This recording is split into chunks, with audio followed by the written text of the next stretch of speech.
sorti depuis un pays qui n'a aucune connaissance des ordinateurs, du monde de la technologie en général.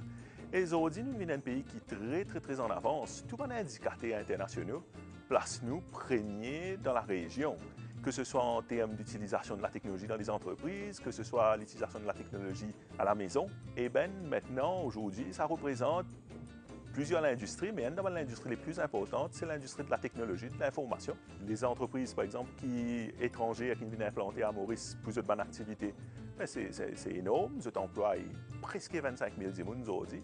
Et il y a un potentiel énorme pour employer encore plus de monde. Bien sûr, si ça va là, les jeunes Mauriciens en particulier, sont formés correctement. Nous, les jeunes, sont aussi bons que n'importe qui dans n'importe quel autre pays, qu'il est l'Amérique, qu'il est l'Inde, qu'il est la Chine, qu'il est n'importe quel pays européen. Et donc, avec la formation adéquate, nous sommes capables de passer dans la deuxième phase du développement de Maurice. Technologie, il peut permettre Maurice, par exemple, exploiter ce ocean économie. Il peut permettre Maurice rentrer, par exemple, dans l'agriculture moderne. Il peut permettre Maurice venir un pays qui attire encore plus de touristes depuis une destination encore plus exotique. Technologie, dans sa mesure-là, il peut permettre nous aussi de rentrer dans l'industrie qui, pour l'instant, nous pas encore rentré, mais qui a un potentiel énorme. Je vais prendre un exemple simple. Tout le monde compte jouer. The video gaming industry, c'est une des plus grandes industries dans le monde. Mais il est tout à fait légitime pour penser que nous sommes capables de rentrer dans cette industrie-là et au moins grappiller un des pourcents pour que ça stimule l'économie encore.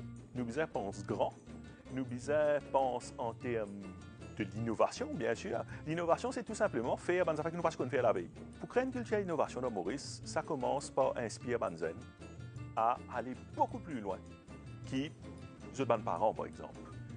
Donc, il y a plusieurs façons de faire ça, mais la façon peut-être la plus simple, c'est d'identifier des gens qui peuvent faire des affaires intéressantes et faire ça, des gens-là, montrer Banzen que c'est possible de faire des choses intéressantes à Maurice. Donc l'inspiration, ce n'est pas juste à travers un livre, mais c'est à travers un exemple concret. Donc, Banzen, au lieu de quand on est à l'école, je vais sortir un petit peu à le guetter qui peut faire partout dans Maurice.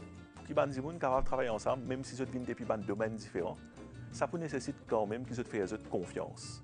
Donc, ça, l'aspect confiance-là, c'est une affaire qui nous a développé entre nous. Et il est important qu'ils nous comprennent que pour nous gagner, ce n'est pas forcément un autre monde qui perd. Nous tous nous avons gagné en même temps et que nous avons fait nous confiance et que là, à ce moment-là, Maurice est capable de transformer et venir, comme on espérait, un des meilleurs, si ce n'est le meilleur pays du monde.